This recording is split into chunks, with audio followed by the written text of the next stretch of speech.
So good morning everyone and welcome to IMC.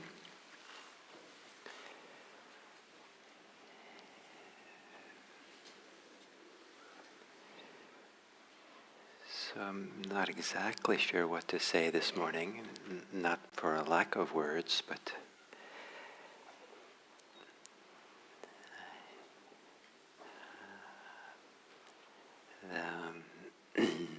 I'm thinking about how simple this practice is, and I'm also thinking about a little bit the history of my practice, because I'm going to go soon to teach a 2-week retreat at the Green Gulch Zen Center, and where I began my training and became a priest many years ago. And I am considered a Zen teacher, though it's very rare that I do that. But they've invited me to come and do a 2-week retreat there, starting on Saturday. And so maybe it's natural enough that I'm a little bit reviewing my practice. Some of it's 50 years ago in Zen, and it was very important for me. So these two things are kind of swimming in my heart. So I want to start by saying that I treasure this practice for its simplicity. There was a teacher, a Vipassana teacher I spent a little bit of time with in India named Munindraji, and he had a saying where he said, if it's not simple, it's not Vipassana. It's almost like the question is, how simple can you be? I did have some problems in India when I was there, and I went and told him about the problems, and he said, Gil, it's important to be simple, but not a simpleton.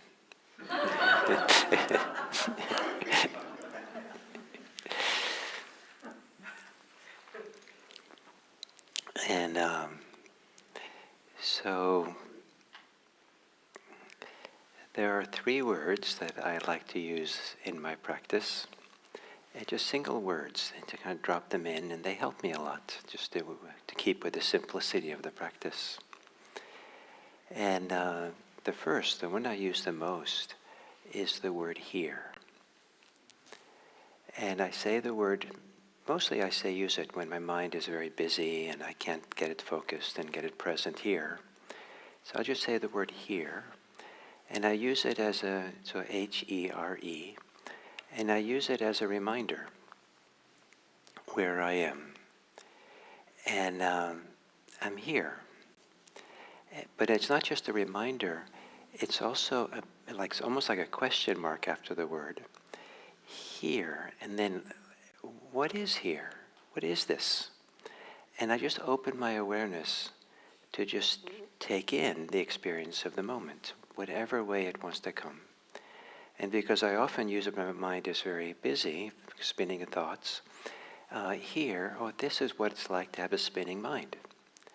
The word here doesn't judge, it doesn't try to make it different, it's just like curious, here, what is here? So it's trying to be very simple, kind of wake up here with this. And so the simplicity of this practice of just being here, and then in the process of that, discovering how little you're here, really here. The thinking mind, some people live in their thoughts and live in their concerns, and those thoughts and concerns might have very little to do with here, this place and time. It might have to do with the future, might have to do with the past, might have to do with fantasy. And the mind constructs a past, constructs a future, constructs fantasies, and we sometimes, almost like we live in it, we inhabit it, that becomes a center. And that's often with ourselves, the focus can be very much with self-concern. And so it's kind of like we're reacting and considering, what's in it for me, what's the effect on me, who am I in this relationship, in this kind of situation, what am I going to get, or this is dangerous for me, I'm afraid, I'm anxious, and I. With a lot of these thoughts that are about the past, present, fantasies, anything but here. And so to sit and say here and discover that. Well, I'm hardly here. In fact, I think here is pretty boring. This is what good is here going to do for me? I mean, I have important things to do.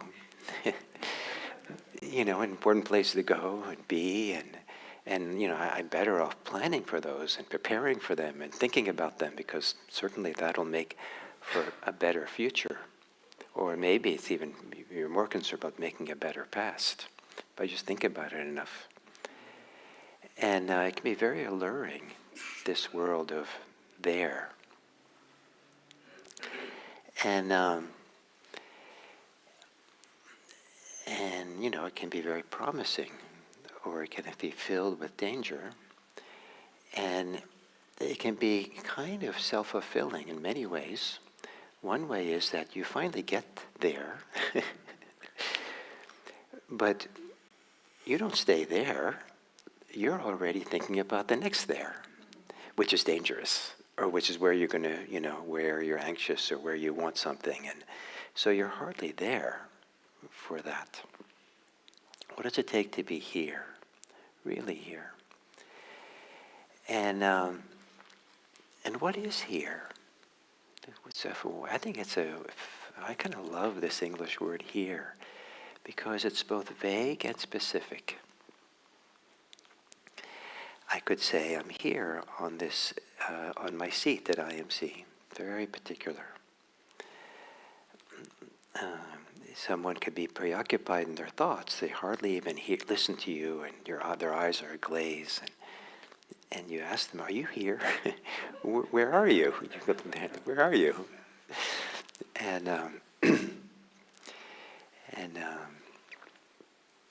But you can say very specifically, "I'm here, sitting here. I'm here in this room. I'm here at IMC. What is IMC? I'm here in Redwood City. I'm here in California. I'm here in this world." The word here can have a lot of locations. But if you say the word here, and the answer is limited to what's within your direct experience, then I'm here with all of you. What's that like? I'm here with myself. I'm sitting here. What's this like? Here. And so just to say here.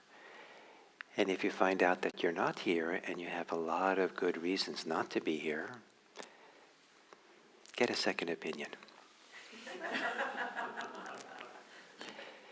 And maybe when this talk is finished, you'll appreciate the value of being here. It's really good. And there's also now. So sometimes that's the second word I like to use, now. Sometimes my mind is in the future and the past. Now. What's now? And that's another question that's interesting. Now. What's the now? For me, that puts it in time. And now is not just that fast. What is now? Now at IMC, we're having a Dharma talk or a sitting. So it's kind of like, has a little bit of time in it. We sat before, I'm talking now, next thing will happen. And there's a kind of a flow, a kind of like the two are connected. All these three, past, present, and future, are kind of connected. And they kind of need to be, if you anybody who speaks a sentence, the past, present, and future are right there in the sentence. They can't be, if you're really in the present and all you're aware of is a single word, a single syllable, without any concern of the previous syllables, previous words, and the future ones, you won't understand what people are saying. There's now includes the past and the present in a certain way. William James, the psychologist, philosopher, apparently had a saying, the saddleback of the present. That if you made a graph of it, it kind of looks like a saddleback, kind of a upside down, graph curve, and with a valley. And the real present is just exactly at the midpoint of this curve that comes down. but it's connected to the rest of it. So what is the now? What kind of now are you living in? So those are two words I use, and I'll give you the next word later, as in keep you suspenseful. So when I started, I first was introduced to Zen now over 50 years ago, and I took to it pretty quickly, but I didn't really start it up for some years. And that took me maybe 2-3 years before I really started a regular practice. And so I started my regular practice when I went back to college. I dropped out, and I had 2 more years of college to finish. And so I'd been traveling and being around. So I came back, found a place to live, and I started meditating twice a day, 40 minutes in the morning and 40 minutes in the evening before going to sleep, except Sunday. And the reason for that, I'd been introduced to Zen meditation at the San Francisco Zen Center, and it was, that's what they did there. So I thought, well, that's what you do. They never meditated on Sunday. It was a day off for everyone there. So I thought that's what you do. So, but I had a reason to start meditating. And the reason was that I was suffering. I had a certain social suffering that I had, and it bothered me and concerned me. And I had some intuition, some idea that the Zen meditation would help with it. So that's what motivated me. And for, a 20-year-old college student to be meditating twice a day like that is a little bit unusual. And so that's what I did. And so after a while, some time passed doing that. I also there was a small Zen sitting group that met Tuesdays and Thursday evenings in the campus community. And I would go join them and sit with them. And it was just, usually there was 3 or 4 of us doing it in a small little bedroom. And so that was, kind of a big part of my life. And after a while, the suffering that I had wanted to address dissolved, kind of disappeared. I never saw it disappeared. It was never like some aha moment, or nothing really happened that I recognized, but somehow it kind of vanished. And maybe we can attribute it to doing the meditation practice. I'm a rational, logical kind of person sometimes, and like to do things for a reason. And what was strange was I continued this 2 meditations a day, but I no longer had a reason. The reason was to overcome my suffering, but I no longer had a reason. And so why am I doing this? And like, why am I doing this? I kept, I felt somehow I did it. I wouldn't use the word compelled for it, but I just did it. Like something in me just did it. I can't say anything more than that. Why am I doing it? And so that went on for some time until finally an answer occurred to me. The answer was, I'm meditating to express myself, like an artist expresses themselves, with paint, with dance, with song. You don't dance as quickly as you can to get the dance finished with. That's not the point of a dance or a song. Part of it is to express yourself, to inhabit the event you're doing, and so for me, this was my art. This was my way of just expressing something inside. I didn't think about it so much, but I was satisfied with that answer. And in fact, what was, in retrospect, the language I tried to understand, what happened eventually was, at the time, I had the word integrity. That what I was tapping into when I sat and meditated was a sense of integrity.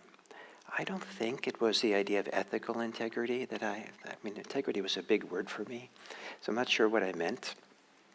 But looking back at it now, I think what I meant more likely was integral in becoming one. There was a feeling of becoming whole. Somehow sitting there, I let go of the past and the future. I let go of there and then. And I started to kind of come to rest in this body, in this heart, in this situation, just here, in a very simple way. I was very lucky, I feel, because I knew very little about meditation. The only thing I knew was I was supposed to sit there and be present for what is. I didn't think I was supposed to stop my thinking or do anything, change anything. Just sit there and not move and just be present for there. And sometimes I had the idea that I was supposed to practice unconditional acceptance of this moment as it is. And so if I was suffering or if I was thinking a lot, well, that's what I had to accept. But this practice of acceptance meant that I was no longer actively participating, actively staying involved with the thoughts, the concerns, everything. And something started to kind of settle and settle. And I found this sense of being at home here in my body, especially in my chest area. I felt kind of this warm buzz, warm vibration somehow in my chest that really felt delicious, really nice. And then it occurred to me one day, why do I have this, what I call then integrity? Why do I only have this when I'm meditating? The mind in meditation and the mind outside of meditation is the same mind. There's an arbitrary line between meditation and daily life. Why don't I have this feeling all the time? Why don't I be this way all the time? And that became my question. And that became the motivation, one of the motivations then when I finished college, to go and practice at the San Francisco Zen Center. I thought if I go there and practice more, that somehow I'll discover how to make this transition of this goodness I felt in meditation could then become in my daily life. And in fact, that's what happened. And what grew over time with doing more meditation was I don't feel like I attained anything. Sometimes I got concentrated, and that was nice. But what happened was this sense of expression from the inside out became stronger. And it was the sense of there was something alive, something flowing in me, something activated in me that felt like a profoundly at home, profoundly whole, profoundly meaningful, profoundly good. And it didn't feel like me. It wasn't the me, myself, and I that I was when I had my social anxieties and social difficulties and who I was in relation to other people. It wasn't the I that lived in my thoughts about myself and the judgments about myself and the projections and the fears and the fantasies about me, myself, and mine. It was actually all that. I might still be doing it, but that started to feel irrelevant. That didn't seem interesting. But what was kind of flowing, alive for me, the sense of aliveness inside, I couldn't exactly appropriate it as this is myself, because it was not coming or being this place where the mind constructs a self, idea of self, me, myself, and mine. And so I became less interested in this I thing, not because some idea that there's no self, because the primary I that I lived in was the constructed one, the one that gets coalesced through a lot of thoughts and feelings and kind of a focus at it, with it, being it. And if you think you are your thoughts, then the thoughts are going to be all over the place, thinking about it, planning, figuring it out, reacting, having better conversations, because that's where we're working everything out. But if you're not working out who you are in your thoughts, who are you? So when I say the word here, it's not, there's something else here besides my thoughts, something else here besides my concerns and my wishes and my fears. There's something else here that is not me, but is not apart from me. And this is a place that I found is really invaluable.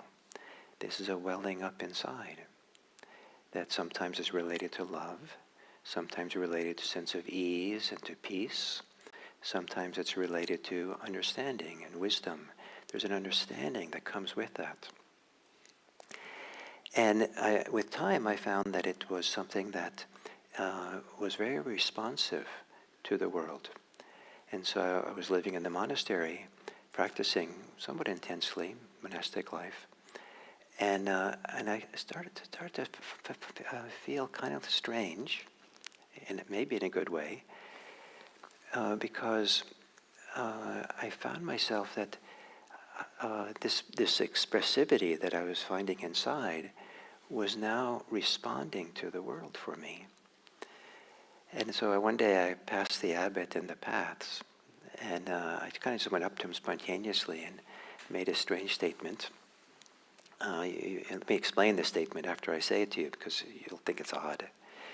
I told him, I think I'm becoming a response machine. And what I meant by that, the machine was just to kind of, it wasn't that I thought I was becoming a robot. I was very much alive and not a robot. But it was just a way of trying to say to him in the language of the time that I had, that something inside of me was operating that wasn't my usual kind of self in the control tower, that was now responding to what happened around me. Especially if there was suffering, there was a response of compassion, of care. And something is welling up, something is responding to the world. And that became where I felt the right source for living the life that I have. And that became a surprise for me, is how much decision about how to live, where to live from, came from this inner expression, this inner vitality, this inner flow, or inner something that was kind of flowing up. And so partly then I decided at some point to base my life on that. And the words that I used for that was a life of compassion. I wanted to live a life that responded, this response machine. I wanted to respond to the suffering of the world in some way or other. Nothing else made any sense to me. Nothing else but coming from this place made sense. So the third word that I like, so I like the word here, just saying it simply, to be simple, just here. But now you've maybe learned, for me at least, here also taps into something very meaningful for me that feels very profound within, here. Of course, it's not always here, not always available, but here. And then, but it makes here not so boring. It feels rich, it feels like it's alive. The second is the now. To really, that this is the only place this expressivity, this aliveness can be. And just like, someone says, I just love to dance. Dance is the purpose of my life. And I'm really planning to dance. 30 years later, I'm planning to dance. It's really important. Well, that's nice that you're doing planning so much, but what about the dancing? The dancing is only now. That's where the dancing is. And so the third word that I like is the word yes. And sometimes when I sit, I just say the word yes to myself.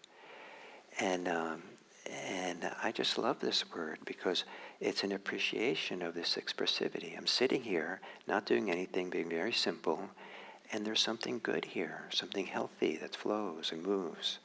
In our tradition here at IMC, the Theravada tradition, it would be called wholesome. It also, and then I saw over time that in this tradition here, Vipassana tradition, one of the things that speaks to this possibility, this deeper wellspring inside, is that a number of things that speak to it, but one of them is something called sensations that we have in the body, sensations and feelings that are not there because our ordinary senses are stimulated. It's not because the world is stimulating our senses. We're tasting good food, or smelling good smells, seeing good sights, having a nice tactile experience from but rather, there's no worldly reason for these deeper feelings. They simply arise from the quality and the characteristic of this deeper life that we have. And as we settle slowly, I learned it's good to pay attention to it, to allow it to be there. This deeper sensing, deeper sensations that are, if you're only navigating the world in the surface of things, you're not going to learn this deeper wellspring that's possible. And in this Buddhist tradition we're in, they kind of treat discursive thinking, conversational thinking, a lot of planning thinking, a lot of remembering thinking, where they're usually connected to stories, ideas that are complicated. They kind of refer to it as surface thinking. And there is profound thinking. So this deeper place that I'm calling my expressivity, that is capable of thinking. A very different quality of thinking than the neurotic thinking mind. It's a source of deep emotions. It's a source of deep feelings. And one of the metaphors that this tradition uses for this kind of deep feelings is a lake, very quiet, still lake, that's not being fed by any water from the outside. There's no streams running into it. There's no rain coming from the outside to it. So there's nothing that's coming from the outside, except from deep within, at the center of the lake, there's a natural spring where fresh mountain water is coming into the lake and flowing through it. So there's a sense of movement there. Water is water, but there's two kinds of water here. There's the water that's still, and the vital fresh water coming in is flowing through like an underwater spring of water, and flowing outwards, up and out from that spring. That's the metaphor for this profound place within. So to say yes, we have something to say yes to, and then see what happens. And when I say yes to this, there's no other place I want to be than here. No other place I want to be but now, because that deeper place is all about here and now. Does it make me poor to be here and now with this? I would say it's the opposite. It makes me richer. The kind of richness and wealth that Buddhism points to, which is not found in the bank. It's found in your heart, within you. This is what the most valuable things we have in our life is the love, the care, the presence, the vitality that arises from deep within. So I don't know if this speaks to any of you, if you recognize any of this, or if this is meaningful for you to hear. But for me, this is something I learned while I was doing Zen practice. And since I discovered it and allowed it to be, it just keeps growing and growing in my life. That my practice is a lot about allowing this to trust this more and more and more. And so it becomes a life of constant emergence. That constantly something's being born here that I don't know what it is. So, for example, when I started this talk, I wasn't quite sure. I had some idea of what I was going to talk about, but I didn't know what. But I trust that if I kind of stay in touch with this place, the words will come. Some kind of words will come.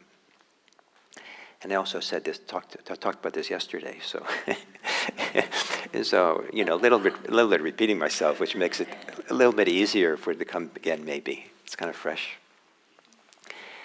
So some of us live at times on the surface of things, the surface of our life, and sometimes we can live in the depth of our lives.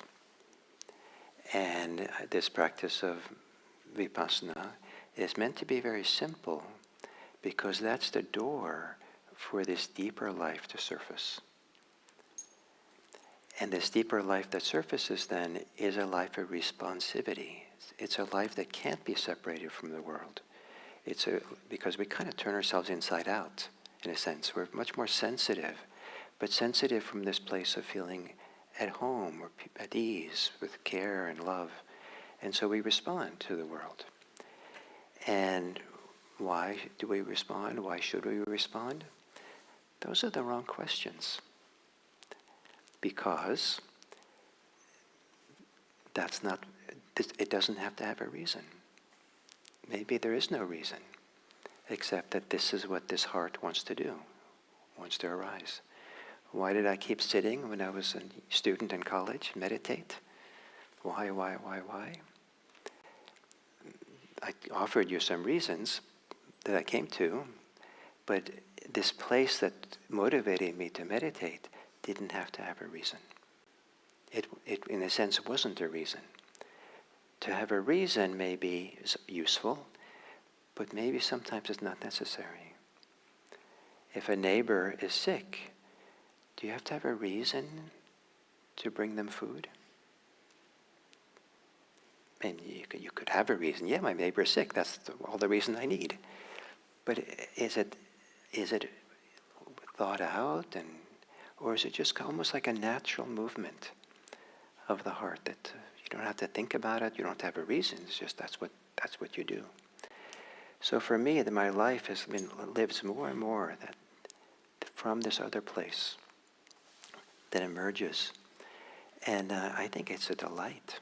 I think it makes it, and part of that for me is that it very closely associated with a sense of ease. And so yesterday someone asked me, Gil, you seem to be very busy all the time. How do you do that?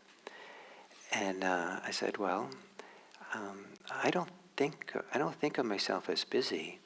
I think of myself fully scheduled. But why I can do it is because the schedule filled slowly over many years. But part of why I can do it is that I'm coming from this place of ease. I'm not coming from anxiety or stress. And I've slowly learned about this beautiful place, that's where responding to the world can be. And so sometimes I get, in a way I didn't when I was younger, I get refreshed and be vitalized by what I'm doing. Rather than needing to rest when I finish, I'm just ready to do the next thing. Kind of, sometimes. So I hope it's okay to talk about myself that much, but I wanted to somehow give a certain kind of depth to this simplicity of this practice, and to these simple words: here, now, and yes. So we have a few minutes, and I think I would like to ask you. You can just sit quietly and meditate with what's just been said. You could leave. But what I'd like to ask you to do is if you just turn to a couple of people next to you and share something about what this has said, what this has, has anything that I said touched you in some way? Here, now, yes, or what I said. And I use the word touch intentionally because that's a physical thing. So it's anything that has touched, and what has been touched. And you're welcome for anything. I trust it all myself. So if you're annoyed by it all, that's completely fine. It's actually important to speak it. But whatever it is, you don't have to share if it's uncomfortable to share. But just say hello to someone, and we'll take about maybe 5-6 minutes for that, and then I'll ring the bell, and we'll have the last few minutes here together. It's okay? So and look around, make sure everyone has a little group to talk to. Well, that was nice to hear all these voices in this hall, and they sounded like happy voices. I hope that something of what I shared about myself was meaningful for you and made you curious about what this expressivity or this profundity might be. That because, I don't know if you're a little bit like me, sometimes maybe that that there's a certain hegemony or a certain kind of authority or in the surface mind, the thinking mind, that the me, myself, and mine mind, that somehow seems to be the truth, seems to be really important, seems to be the where everything has to be solved. And maybe there's another way. And maybe there's a better way. And maybe it's really simple. So thank you for being here, and for listening and participating, and may your Sunday be a profound day.